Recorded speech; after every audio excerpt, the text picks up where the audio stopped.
Hello everyone. आज सब लोग रेडी हैं एक्सरसाइज 4.6 के लिए। एक्सरसाइज 4.6 में हमें एग्जामिन करना है consistency of the system of equations in question number 1 to 6। Question number 2 start कर रहे हैं हम। 2 इक्वेशंस हमको गिवन है और हमको चेक करना है कंसिस्टेंसी। कंसिस्टेंसी कैसे चेक करते हैं ये हमने फॉर्मूले, डेफिनेशंस एंड कॉन्सेप्ट वाले वीडियो में अभी अभी लर्न कर लिया है। जिन लोगों ने उसको अभी नहीं देखा हो या जिनको अभी याद नहीं आ रहा हो वो प्लीज पहले कॉरेस्पॉन्डिंग वीडियो फॉर्मूले डेफिनेशंस में से देख लीजिए, प्रोसीजर को लर्न कर लें और फिर यहाँ पर आएंगे तो ये सारा सॉल्यूशंस आपको बहुत इजी लगेंगे। दो इक्वेशंस हमको गिवन है और गिवन सिस्टम ऑफ इक्वेशंस को हमें लिखना होगा मैट्रिक्स फॉर्म में। मैट्रिक्स फॉर्म में ये गिवन सिस्टम ऑफ इक्वेशंस को लिखा जाता है ax इक्वल टू बी। ए जो होता है आपका कोफिशिएंट मैट्रिक्स होता है। कोफिशिएंट उठा लेना है 2 1 -1 1 2 एंड 1 एक्स के कोफिशिएंट्स थे, -1 एंड 1 वाई के कोफिशिएंट्स थे। उनको उठा करके हमने वैसे यहाँ पर रख लिया 2 1 -1 1 आपका ए बन जाता है। वेरिएबल्स कौन है? X and y. X and y को फिर एक कॉलम मैट्रिक्स बना देते हैं तो हमारा एक्स बन जाता है और बी के अंदर हमारी कांस्टेंट टर्म्स 5 एंड 4 उनको रख लें, आपका मैट्रिक्स बी बना। जब ये ए एक्स एंड बी तीनों बन जाते हैं तो कंसिस्टेंसी चेक करने के लिए सबसे पहले आपको फाइंड करना होता है डिटर्मिनेंट ए। डिटर्मिनेंट ए आपको मिला है 3 विच इज नॉन जीरो। अगर डिटर्मिनेंट ए नॉन जीरो हो तो हमारा मेथड बोलता है system is consistent with a unique solution.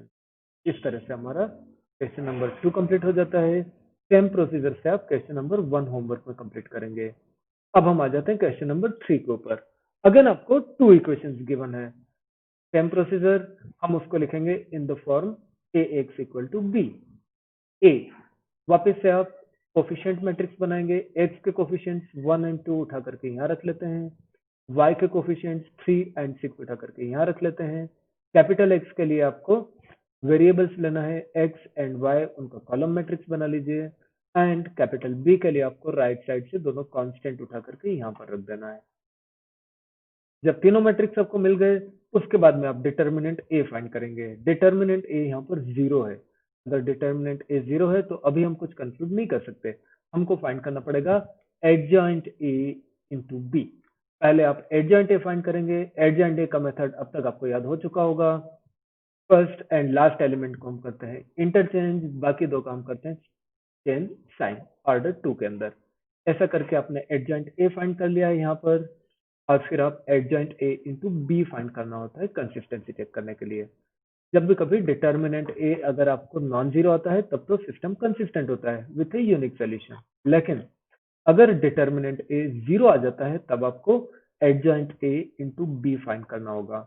Adjoint A into B multiply कर लेंगे, a11 a21 a11 के लिए again first row first column आपको ये चीज मिल जाता है, a21 के लिए सेकंड रो फर्स्ट कॉलम आपको ये चीज मिल जाता है। जो रिजल्ट मिला वो जीरो मैट्रिक्स तो नहीं है। Adjoint A into B is non zero. अगर डिटर्मिनेंट ए जीरो हो but adjoint A into B non zero मिलता है then system of equations will be inconsistent, और इनकंसिस्टेंट का मतलब होता है नो सॉल्यूशन। तो इस तरह से आप इस टाइप के क्वेश्चंस को भी कर सकते हैं। अब हम आ जाते हैं क्वेश्चन नंबर 4 के ऊपर। यहाँ पर हमारे पास 3 इक्वेशंस हैं। जितनी इक्वेशंस होंगे उतने वेरिएबल भी होंगे। पहले हमारे पास 2 इक्वेशंस थी, 2 वेरिएबल्स थे। अब की बार हमारे पास 3 इक्वेशंस हैं और 3 वेरिएबल्स हैं x, y and z। Same procedure होगी। Given system of equations can be written in matrix form as ax equal to b। फिर आपको मैट्रिक्स ए बनाना है कोफिशिएंट्स उठाकर। x के सारे कोफिशिएंट्स उठा लेते हैं 1 2 a और यहाँ पर रख लेते हैं फर्स्ट कॉलम बना। y के कोफिशिएंट्स उठा लेते हैं 1 3 a यहाँ पर रखेंगे। z के कोफिशिएंट्स 1 2 2a उठाकर यहाँ पर रखेंगे। आपका मैट्रिक्स a बन चुका है। x के लिए तीनों वेरिएबल्स को ले लीजिए x y z और उसका बना लेंगे कॉलम मैट्रिक्स। b के लिए आपको राइट साइड के सारे कांस्टेंट्स उठा करके लाना है 1 2। जब ये तीनों बन जाते हैं आपको डिटर्मिनेंट ए फाइंड करना है। डिटर्मिनेंट ए फाइंड करना है, और सारे एलिमेंट बहुत सिंपल हैं, डायरेक्ट एक्सपेंशन कर लेते हैं, expanding with first row plus minus plus करके तो साइन आएंगे, 1 को उठा करके हम यहाँ रख लेते हैं, फिर 1 की रो हटा लें, कॉलम हटा लें, जो बचा 3 उसको हम यहाँ पर रख लेते हैं। इसी टाइप से जब आप नेक्स्ट एलिमेंट के लिए जाते हैं तो फिर आपको करना होगा ये वाला 1 लेकर के बाहर रख लेते हैं 1, और बीच का माइनस वाला साइन इसके साथ आता है, और इस 1 वाली रो को और कॉलम को आप हटा लेते हैं, तो बचा 2a इसको यहाँ रख लेंगे। इसी टाइप से लास्ट वाले 1 के साथ आप ये वाला चीज ले आते हैं, जैसे कि हम डिटर्मिनेंट को पहले कई बार एक्सपांड किया है। जब डिटर्मिनेंट को एक्सपांड करते हैं तो डिटर्मिनेंट a की वैल्यू मिलती है हमको a, और a है नॉन जीरो। समझने का कोशिश करिए थोड़ा, a नॉन जीरो है क्या? क्वेश्चन में तो ऐसा कुछ नहीं लिखा कि स्मॉल a नॉन जीरो है। दो ऑप्शन है, या तो स्मॉल a जीरो होगा या तो नॉन जीरो होगा। मान लीजिए स्मॉल a का वैल्यू जीरो है, अगर ये जीरो होता तो a जीरो होता, स्मॉल लेटर a जीरो होता तो ये चीज बन जाएगा आपको जीरो, ये भी जीरो, ये भी जीरो, जीरो इक्वल टू 4। क्या जीरो इक्वल टू 4 होता है? नहीं हो सकता, क्योंकि जीरो 4 के इक्वल नहीं हो सकता, इसलिए स्मॉल a की वैल्यू कभी जीरो नहीं हो सकती। ये डायरेक्टली तो नहीं गिवन है, बट इनडायरेक्टली इंप्लाइड है आपकी थर्ड इक्वेशन से। तो इस चीज को ध्यान रखिएगा, और यहाँ पर लिख लेंगे कि a is not equal to zero, क्योंकि अगर a जीरो होता, ये रीजन हम यहाँ लिख सकते हैं, if a is zero then third equation is not possible. Third equation तो जीरो इक्वल टू 4 बन जाती है, पॉसिबल ही नहीं होती।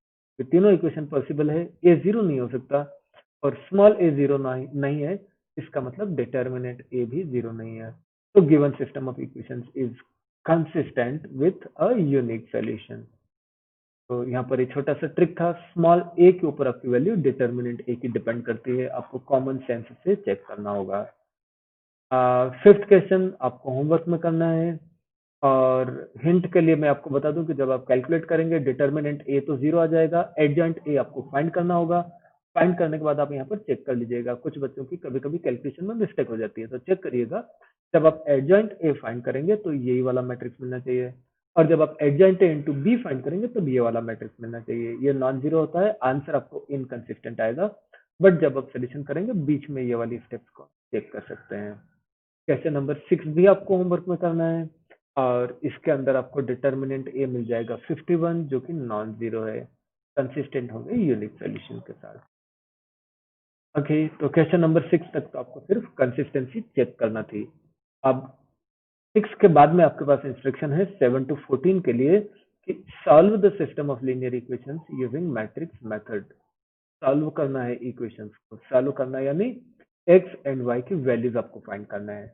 ओके, तो फिर गिवन सिस्टम ऑफ इक्वेशंस को मैट्रिक्स फॉर्म में लिख लेते हैं। ax equal to b, a के अंदर आप कोफिशिएंट्स लेंगे 2, 3, -1 एंड 4। x के अंदर आप दोनों वेरिएबल्स को उठा लेते हैं, x एंड y। b के अंदर आप दोनों कांस्टेंट्स को ले लेते हैं, -2, 3। डिटर्मिनेंट a जब आप फाइंड करते हैं नॉन जीरो मिला, नॉन जीरो है तो आप डिक्लेयर करेंगे कि system of equations is consistent with a unique solution, and unique solution is given by x equal to a inverse b। ये फार्मूला आपने लर्न कर लिया है ऑलरेडी, तो अब आपके पास b तो है ऑलरेडी, आंसर के लिए आपको a इनवर्स फाइंड करना है। और फार्मूले से जब अपन a इनवर्स फाइंड करने का सोचते हैं तो पहले हमें चाहिए होता है एडजॉइंट a। एडजॉइंट ए अब तक आपको अच्छे से याद हो गया है, फर्स्ट एंड लास्ट एलिमेंट को हम करते हैं इंटरचेंज, बाकी काम करते हैं साइन चेंज।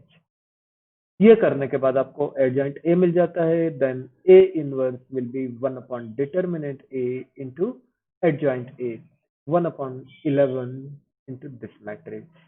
जब आपको ए इनवर्स मिला, बी तो आपके पास था ही सही, आप इक्वेशन नंबर 3 में वैल्यू रख दीजिए, ए इनवर्स का वैल्यू डाल दें multiplied by B. A inverse into B करेंगे, दोनों मैट्रिक्स आपको मल्टीप्लाई करना है, इसका ऑर्डर है 2/2, इसका है 2/1, रिजल्ट बचेगा 2/1। और 2/1 में जब आप a11 a21 ले लेंगे तो आंसर में आपको मिलेगा 1/11 -5 12। 1/11 को भी अंदर हर एक एलिमेंट में आप मल्टीप्लाई कर लीजिए, तो आपको फाइनली एक मैट्रिक्स राइट में मिलेगा, और लेफ्ट में कैपिटल एक्स का वैल्यू डाल दीजिएगा। Capital X was the matrix consisting of x y, और यहाँ पर आपको मिला -5/11 12/11। डेफिनेशन यूज करेंगे, equality of two matrices. First element first के इक्वल होगा, सेकंड एलिमेंट सेकंड के इक्वल होगा। इस तरह से आपको x एंड y दोनों की वैल्यूज मिल जाती हैं, वो आपका आंसर होगा। यही वाली सेम प्रोसीजर रहेगी सारे क्वेश्चन में जब आपको इक्वेशन सॉल्व करना हो तो। एक बार और मैं आपको रिवीजन करा दूं, जो भी गिवन इक्वेशंस हैं उसको आप ax equal to B form में लिखिएगा। आप डिटर्मिनेंट ए फाइंड करिएगा, ये नॉन जीरो आता है तो आप कहेंगे कंसिस्टेंट है, और यूनिक सोल्यूशन है given by x equal to A inverse B. A inverse find करिए, बी से मल्टीप्लाई कर दीजिए, एक मैट्रिक्स मिलेगा, और जब ये ए इनवर्स इंटू बी की वैल्यू निकल जाए तब आप कैपिटल एक्स का भी वैल्यू रख लीजिए। दोनों मैट्रिसेस के अंदर कॉरेस्पॉन्डिंग एलिमेंट्स को इक्वेट करेंगे, एक्स एंड वाई दोनों मिल जाएंगे। सेम प्रोसीजर से आप क्वेश्चन नंबर 7, 9, 10 करना है। इनका प्रैक्टिस जरूर कर लीजिएगा प्लीज, इस टाइप के क्वेश्चन ऑफन बोर्ड एग्जाम में आते हैं। Okay, then we go to 11th question. 11th question में अगेन आपके पास में 3 इक्वेशंस हैं, 3 वेरिएबल्स में। एक नया चीज आप देखेंगे कि यहाँ पर x वाला टर्म मिसिंग है, x की टर्म है ही नहीं। लेकिन आपको पता है कि जब अपन मैट्रिक्स फॉर्म के अंदर किसी चीज को लिखते हैं तो हमें सारे कोफिशिएंट्स की जरूरत पड़ती है। अगर x नहीं दिख रहा है तब भी आपको लाना होगा। इन सिस्टम्स को हम थोड़ा अच्छे से लिखने का कोशिश करें, या कम से कम समझने का कोशिश करें, तो 2 1 1 ऐसा समझ सकते हैं। जो कोफिशिएंट नहीं दिख रहा है वो तो 1 है, और यहाँ पर x नहीं है, यानी x का कोफिशिएंट 0 रहा होगा। तो थोड़ा सा ध्यान रख लीजिए। यहाँ पर 3/2 है, डोंट वरी, 3/2 भी तो एक नंबर है, हम उसको 3/2 लेकर के ही आगे चलेंगे। Okay, so given system of equations can be written in matrix form as ax equal to b। a के अंदर आप x के कोफिशिएंट्स उठा करके फर्स्ट कॉलम बनाएंगे, y के कोफिशिएंट्स उठा करके सेकंड कॉलम बनाएंगे, एंड z के कोफिशिएंट्स उठा करके थर्ड कॉलम बना लेंगे।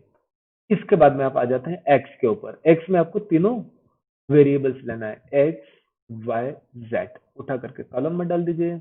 एंड b के लिए तो आपको राइट साइड के तीनों नंबर लेना होता है, b भी बन चुका है। अब आपको फाइंड करना है डिटर्मिनेंट a, जो आपको मिलता है 34 नॉट इक्वल टू 0। तो system of equation is going to be consistent.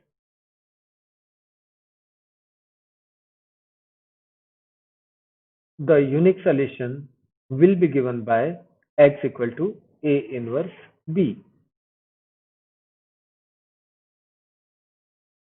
and a inverse is given by 1 upon determinant a into adjoint a। ऐसे सोच करके अब हम फाइंड कर लेते हैं एडजॉइंट ए। एडजॉइंट ए के लिए आपको चाहिएंगे cofactors of the elements of A. A के सारे एलिमेंट्स के कोफैक्टर चाहिए, a11। a11 is cofactor of the element small a11, 2 का कोफैक्टर है। कैसे आएगा? आप पहला चीज तो -1 to the power 1 + 1 करेंगे, that is -1 to the power 2, और फिर एक छोटा वाला डिटर्मिनेंट बनाएंगे which is minor of this 2। इस 2 का माइनर बनाने के लिए आप 2 वाली रो को हटा लीजिएगा और 2 वाले कॉलम को हटा लीजिएगा। ये दोनों रो एंड कॉलम मैं बड़ा करके हटा लूं तो बाकी जो बचा -2 -1 3 -5, -2 -1 3 -5 13 बना। इसी तरह से आप a12 a13 a21 a22 a23 a31 a32 a33 सारे कोफैक्टर्स फाइंड करना है। एडजॉइंट ए फाइंड करने की प्रैक्टिस हम ऑलरेडी कर चुके हैं पिछले एक्सरसाइज में, तो आपको याद ही होगा। यहाँ पर फिर से प्रैक्टिस कर लीजिए, अच्छे से प्रैक्टिस हो जाएगी, बोर्ड एग्जाम में अच्छा रहेगा। क्योंकि बोर्ड एग्जाम में एक 6 मार्क्स वाला क्वेश्चन इस प्रोसीजर पर आता है आपको। जब आपके सारे कोफैक्टर्स फाइंड हो जाते हैं तो आप एडजॉइंट ए बना लीजिएगा। उसमें कोफैक्टर्स को लाइन से लिखना होता है, लेकिन column wise a11 a12 a13 a21 a22 a23 a31 a32 a33। इस तरह से आप सारे कोफैक्टर्स के वैल्यू डालेंगे तो आपको मिल जाता है एडजॉइंट ए। एडजॉइंट ए को आप नंबर 4 में यूज कर लेते हैं with the value of determinant A, तो आपको बन जाता है ए इनवर्स। और जैसे ही आपको ए इनवर्स मिला तो इक्वेशन नंबर 3 में ले लीजिए, x will be equal to A inverse into B. A inverse into B multiply कर लीजिए, ये 3 तो ड्रॉप हो गया, आंसर भी है of the order 3x1। 3x1 के लिए फर्स्ट रो फर्स्ट कॉलम लेकर के आप यहाँ पर लिखेंगे, सेकेंड रो फर्स्ट कॉलम यहाँ पर लिखेंगे, and third row first column अब यहाँ पर लिखेंगे A11, A21, A31, सिंप्लीफाई कर लेते हैं तो ये चीज मिलता है। 1/34 को अंदर ले जाएंगे, हर एक नंबर से मल्टीप्लाई हो जाएगा एंड देन फाइनली आपको मिलता है 1/2 -3/2। लास्ट स्टेप थी, x की बजाय हम x की वैल्यू डाल देते हैं और जब ये दोनों मैट्रिसेस को हम कंपेयर करते हैं, x equal to 1, y equal to 1/2, z equal to -3/2 हमारा फाइनल आंसर बन जाता है। होमवर्क में आप क्वेश्चन नंबर 12, 13, 14, 15 इनको कर लीजिएगा और इंपॉर्टेंट टाइप है, जैसा कि मैं आपको ऑलरेडी बता चुका हूँ, तो प्लीज इनको थोड़ा सीरियसली लेंगे। क्वेश्चन नंबर 16 पर आ जाते हैं। 16 एक वर्ड प्रॉब्लम है। वर्ड प्रॉब्लम में हमको दो चीज करनी होती है, इक्वेशंस को फॉर्म भी करना पड़ेगा एंड सॉल्व भी करना पड़ेगा। The cost of 4 kg onion, 3 kg wheat and 2 kg rice is ₹60। ये तीन चीजें अगर हम खरीदते हैं 60 रुपीज लगता है। Cost of 2 kg onion, 4 kg wheat and 6 kg rice is ₹90। अगर क्वांटिटीज चेंज करके इनको खरीदते हैं तीनों चीज को तो 90 रुपीज लगता है। Cost of 6 kg onion, 2 kg wheat and 3 kg rice is ₹70। फिर अगर अपन हर एक की क्वांटिटी चेंज कर दें तो कॉस्टिंग फिर चेंज हो जाती है total. Find the cost of each item per kg by matrix method. Okay, तीन चीजें और तीनों की कॉस्ट पर केजी में हमको फाइंड करना है। यहाँ से हमको मालूम पड़ जाता है कि स्टार्ट कैसे करना है। तो मैं आपको हिंट बता रहा हूँ कैसे आप सोल्यूशन स्टार्ट करेंगे। जो चीज आपको फाइंड करना है, cost of each item per KG, उनको आप एक्स, वाई एंड जेड ले लीजिएगा। यानी let the cost of 1 kg onion equal to rupees x, 1 kg wheat equal to rupees y and 1 kg rice equal to rupees z. Then according to given conditions आपको equations बन जाएंगी। देखिए, आपने 4 kg onion लिया, 1 kg onion के x rupees लग रहे थे, 4 kg के कितने लगेंगे? 1 kg के x रुपीज, 4 kg के कितने लगेंगे? 4 times x, then 4x rupees तो आपको ऑनियन के लिए पे करना है। फिर आपने 3 kg वीट भी लिया है, वीट का कॉस्ट है y rupees per KG, 3 kg के कितने लगेंगे? 3 इंटू वाई प्लस 3y करिएगा। साथ में आपने 2 kg राइस लिया है, राइस का कॉस्टिंग है रुपीज जेड पर केजी, हर केजी के लिए जेड रुपीज देना है। आपने 2 kg लिया, जेड प्लस जेड 2z उसके लिए दीजिएगा। और ये तीनों की costing 4x plus 3y plus 2z मिला करके आपको मिलेगी 60 rupees. According to given condition first equation बना है। सेकंड कंडीशन ले लीजिएगा, 2 kg ऑनियन 2x हो जाएंगे, 4 kg वेट 2y हो जाएंगे एंड 6z हो जाएंगे। 2x 4y 6z, आंसर में आपको बनेगा 90 एंड लास्ट में इसी तरह से 6x plus 2y plus 3z बन जाता है 70।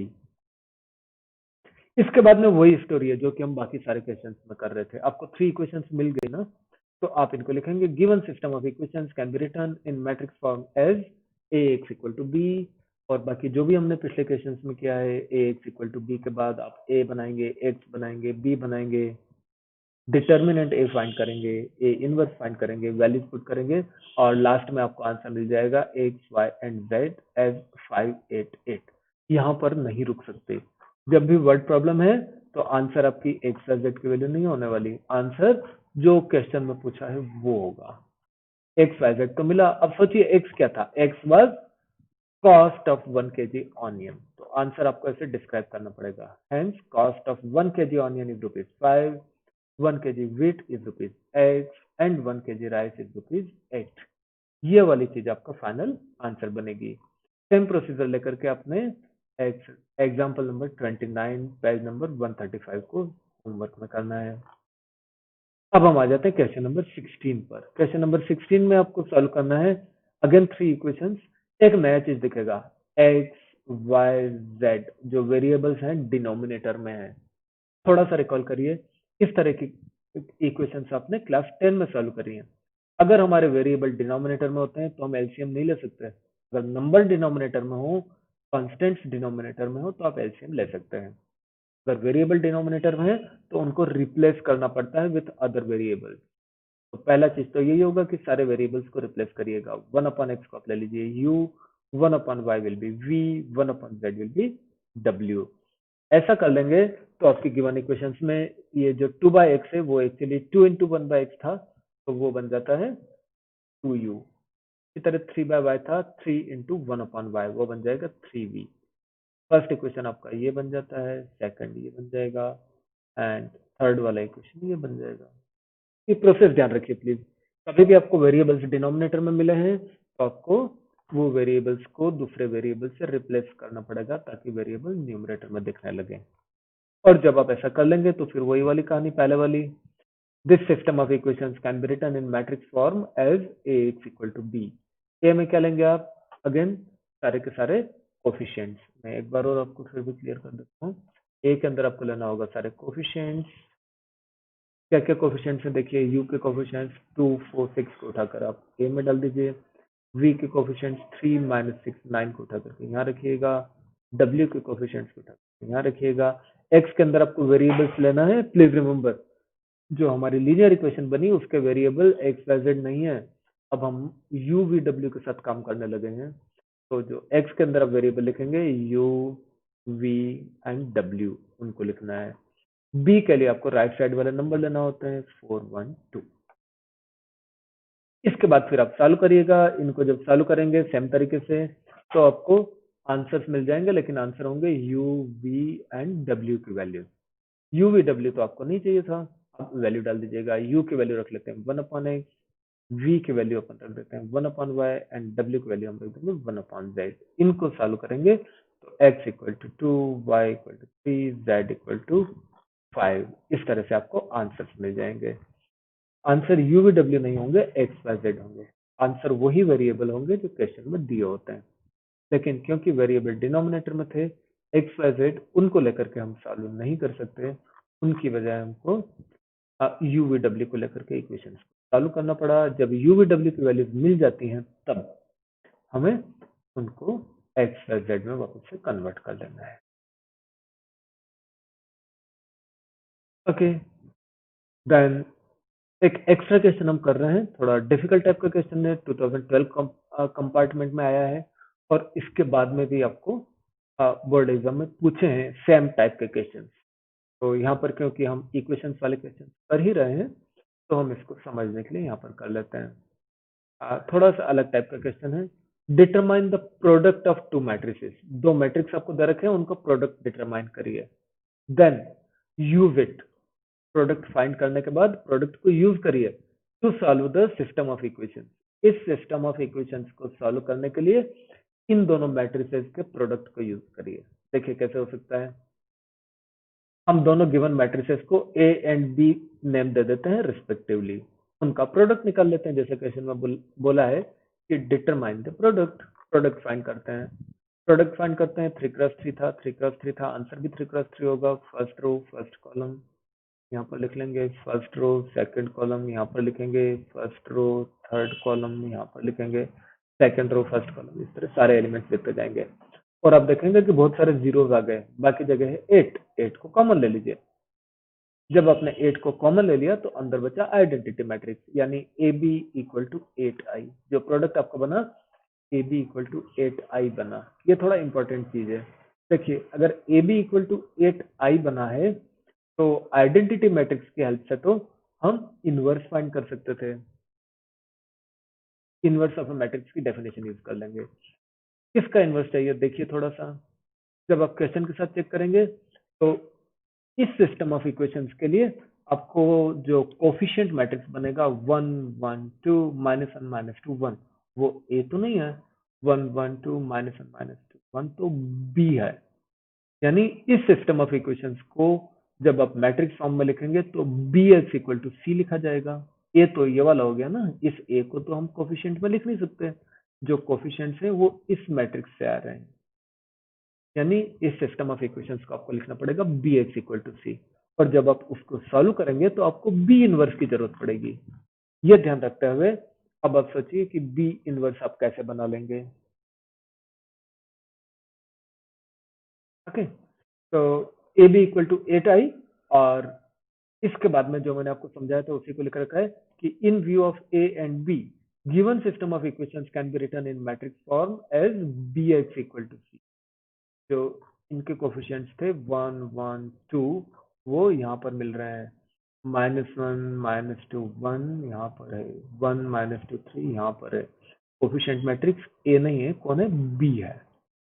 तो हम गिवन सिस्टम ऑफ इक्वेशंस को लिख सकते हैं B x equal to C, right वाला मैट्रिक्स को हमने इसको सी बोल दिया आपकी बात। ओके, अगर हम इसको बी एक्स इक्वल टू सी लिखते हैं तो बी तो वही है जो ऊपर लिखा था, एक्स के अंदर हमारे वेरिएबल्स हैं और सी के अंदर राइट साइड वाले कॉन्स्टेंट्स हैं। अब देखिए बी इनवर्स एग्जिस्ट करता है बाय इक्वेशन नंबर 1। इक्वेशन 1 में देखें ए बी इक्वल टू 8i, 8 को आप उधर मल्टीप्लाई कर लीजिए, 1/8 a into B equal to आई।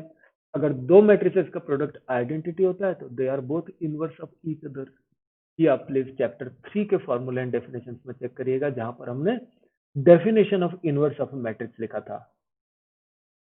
वहां से आपको समझ आ जाएगा कि matrix B is called inverse of A if A B equal to B A equal to I. अगर दो मैट्रिसेस को मल्टीप्लाई करके आइडेंटिटी बनता है तो वास्तव में दोनों एक दूसरे के इनवर्स होते हैं। वो फंडामेंटल डेफिनेशन जब आप याद रखेंगे तो यहाँ पर आपको हेल्प करेगी। ओके, तो बी इनवर्स एग्जिस्ट करता है क्योंकि बी का एक दूसरे मैट्रिक्स का प्रोडक्ट आइडेंटिटी मैट्रिक्स है। ओके, बी इनवर्स एग्जिस्ट करता है, इसलिए ये जो इक्वेशन नंबर 2 है इसका एक यूनिक सोल्यूशन है। Unique solution will be given by x equal to B inverse C. B inverse find करने के लिए आप इक्वेशन 1 से कंटिन्यू करिएगा, बी इनवर्स चाहिए ना, बी को ऐसे ही रखना है। Okay, 1/8 a into B equal to I लिख सकते हैं। 1/8 a को आप एक मैट्रिक्स सोचिए और बी को आप दूसरा मैट्रिक्स सोचिए। दो मैट्रिसेस का मल्टीप्लिकेशन आइडेंटिटी मैट्रिक्स है, इसका मतलब दोनों एक दूसरे के इनवर्स है। क्वेश्चन के अकॉर्डिंगली आपको बी इनवर्स की जरूरत पड़ती है, आप बोल दीजिए कि बी का इनवर्स ये वाला मैट्रिक्स है, B inverse equal to 1/8 by definition of. ये वाली प्रोसीजर एक नई है जो आपको इस क्वेश्चन में समझना है, राइट। क्या हुआ था, एक बार क्विक रिवीजन कर लेते हैं। दो मैट्रिसेस गिवन थे और उनके प्रोडक्ट को यूज करके हमको सिस्टम ऑफ इक्वेशन सॉल्व करना है। दोनों मैट्रिसेस को मल्टीप्लाई कर लीजिए, मल्टीप्लाई करके मिला 8i, 8 को हम उधर भेज सकते हैं, तो product of two matrices is i। Further जब हमने गिवन सिस्टम ऑफ इक्वेशंस को लिखा तो वो B x equal to C मिला, इसलिए इसका आंसर होगा x equal to B inverse C. और इस आंसर को फाइंड करने के लिए हमें बी इनवर्स चाहिएगा। आप इस तरह से बी इनवर्स फाइंड कर सकते हैं बाय डेफिनेशन। जब आपको बी इनवर्स मिल जाए तो आप इक्वेशन में यूज कर लीजिए। Using it in equation number 4, x will be 1/8a into C. 1/8a की वैल्यू यहाँ पर रख लीजिए, सी की वैल्यू यहाँ पर रख लीजिए, आंसर मिल जाता है। यहाँ से आपको x, y एंड z मिल जाएंगे। इस तरह से आप इस प्रोसेसर का कोई भी क्वेश्चन ले सकते हैं जिसमें कि आपको टू मैट्रिसेस दिए हों और उनकी प्रोडक्ट की हेल्प लेना हो। प्लीज ध्यान रखिए यहाँ पर क्वेश्चन में ऐसा लिखा था use it to solve the system of equation. कभी कभी ऐसा भी लिखते हैं and hence solve the system of equation. Use it लिखा हो या हेंस लिखा हो, यानी प्रोडक्ट का यूज करके ही सिस्टम ऑफ इक्वेशंस को सॉल्व करना है। कुछ स्टूडेंट्स इसमें क्या करते हैं, वापस से एडजॉइंट फाइंड करके एडजॉइंट से इनवर्स निकालते हैं, वो नहीं चलेगा। इन्होंने क्वेश्चन में बहुत क्लियरली बताया है आपको कि use the product to find solve the system of equation. Product का ही यूज करना पड़ेगा बी इनवर्स निकालने के लिए, तभी आपका सॉल्यूशन वैलिड होगा। तो प्लीज ये वाला प्रोसीजर समझ लीजिए और इसी प्रोसीजर से आपको एग्जांपल नंबर 33 करना होगा पेज नंबर 139 से। उसको भी आज होमवर्क में कर लीजिए प्लीज। और इस टाइप के क्वेश्चंस के साथ जब आप कॉन्फिडेंट हो जाते हैं तो फील हैप्पी कि you are able to do a 6 marks question from board examination question paper. ये सारा जब हमारा हो जाता है तो it is the end of exercise 4.6। 4.6 हमारी कंप्लीट हो जाती है। आप सारे क्वेश्चंस को कॉपी में कर लें, कोई डाउट है तो वापस से आप मुझसे पूछ भी सकते हैं। Thank you.